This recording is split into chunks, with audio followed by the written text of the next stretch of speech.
My name is Daniel Kross. This is a teaching demonstration that I recorded during my student teaching semester. In it, you will see large group, small group, and individualized instruction. For the large group setting, my students were analyzing a poem titled "Death Be Not Proud" by John Donne. For small group, my students read "Letter to Viceroy Lord Irwin." And in the individualized setting, I'm working with a student one-on-one with rhythm and meter. So I hope you enjoy it, and thank you. So, how can you tell it's a sonnet? What do you know about sonnets? 14 lines. No, there's more. There's more. How else can you tell it's a sonnet? Don't they have a rhyme scheme that's ABBA? ABBA, ABBA, and then CC. there's all kinds of different rhyme schemes for the last 6 lines. The first 8 lines is called... Quadruple. What is the first 8 lines called? Anybody know? Nope. A what? Octave. Very close. Octave. Octave. Yes. Octave. And the last 6 is called a sestet. So, in a sonnet, like you said, it goes ABBA, ABBA, but that is the Italian style sonnet, first introduced by Petrarch. What is an English style sonnet? Does anybody know? Because it's a different rhyme scheme. Couplets. Couplets. Couplets, and then the last 2 are The last 2 are couplets. last 2 are couplets, and then it's A, B, A, B, A, B. E, or like A, B, C, D. A, B, A, B, C, D, C, D. And then E, F, E, F. E, F, E, F, G, G is a Shakespearean or an English style sonnet. Why? Why do they change the rhyme scheme? Because English people are weird. No. You can't rhyme that many times. Yes. It's tricky. Because the Italian language has way more rhyming words than the English language does. Nice. Did you know that, or was that just a It makes sense. Yeah. Because if you're doing A, B, B, A, A, B, B, A, you have 4 lines that rhyme. B, B, B, B, A, A, A, A. So the Italian language, it was easy to do that, but in the English language it's not. It's actually, if you ever try to write a sonnet, you'd be amazed how hard it is to do an A, B, B, A rhyme scheme. Like this one. There's something to be said for a strict structure, and then there's also something to be said for free verse. And I think that they both have their benefits and their downfalls. Kara? I'm kind of in the middle because, That's like, convenient. oh, I guess it is. Look at that. Yeah. Oh, wow. It's so funny. I don't even know it. Okay. I don't like writing sonnets. Like, I hate them. But I give amazing credit to John Donne for being able to write one, because you have to do things like rhyme, and it has to be so many lines, and having that kind of like form means that he has to be really careful with his word choice, which also means that every single word that he picked serves a purpose. Right. Otherwise it would not be there. Right. And so I think that's something too, because you know when you get something like this that's short, a sonnet, something like that, instead of it being a page or a 2-page poem, everything is concentrated. It's like having like a can of soup or like a frozen like fruit concentrate. Like, it's all concentrated, it's Right. all there. Everything you need to know is right in those 14 lines, which I think is also very convenient, because then you don't waste a lot of time reading through and getting all the fluff out of the poem, because you're already down to the meat of That's it. part of that question. Why might Gandhi's opposition to the Indian Party of Violence appeal to his audience, the Viceroy? Evan. Isn't he like friends to both of them? Because he's fighting the British on one front and the Violent Indian Party on the other. So to the Violent Indian Party, when he's fighting the British, he's their friend. But to the British, when he's fighting the Violent Indian Party, he's their friend. So aren't they just all friends?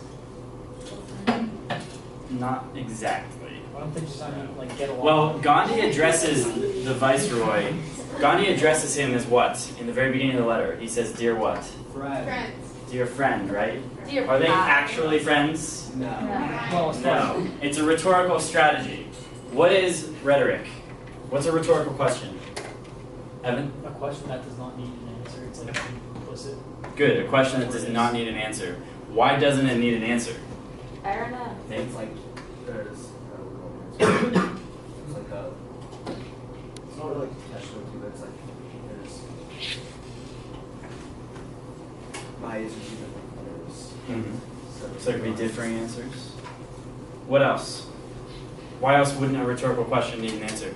You could already know the answer. You already know the answer, right? So when you come home late at night at 11 and your dad says or your mom says, Did you do the dishes? okay, you come back at 1 o'clock in the morning and your dad or mom or your guardian one time, that went so well. says, weren't you supposed to be back at 10? Oh, that didn't No. happen. That conversation didn't happen. You already know the answer. My is mom yes. was like, let me smell you. But he doesn't expect you to say that. He is using rhetoric, which is a type of what? What type of letter is this? Rhetorical. A rhetorical letter? Okay, what else? Similar to Letter from Birmingham Jail by Martin Luther King Jr. What type of letter was that? A long. A long Ready? one. A persuasive. What's another term for persuasive? Argumentative, right? It's an argumentative letter. And he uses that dear friend as rhetoric, saying that he's calling them a friend, but realistically, Lord Irwin put him in jail for a year after this letter was sent. So technically, they're not friends. It's just a rhetorical strategy he uses to further his argument. Form. And so you can tell if it's a sonnet, if it's a ballad, etc. So the two big things with form is rhythm and meter. And when you're looking at rhythm, rhythm's the hard one. When you're looking at rhythm, you have to think about the stressed syllables and the unstressed syllables. And you have to listen to the line of poetry to figure out what's stressed and what's unstressed. So take, for example, right here, the name Roger.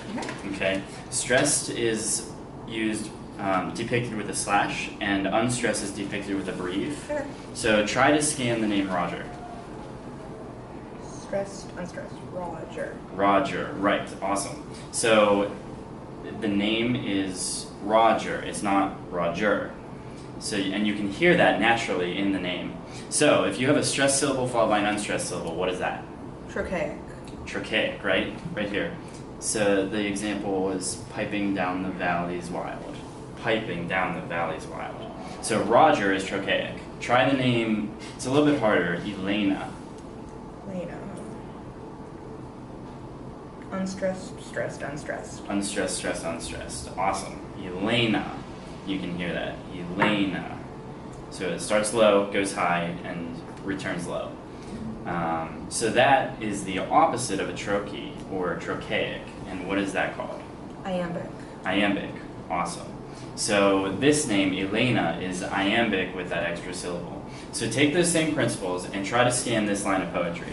It says, a man can be destroyed but not defeated. It's a lot harder, actually.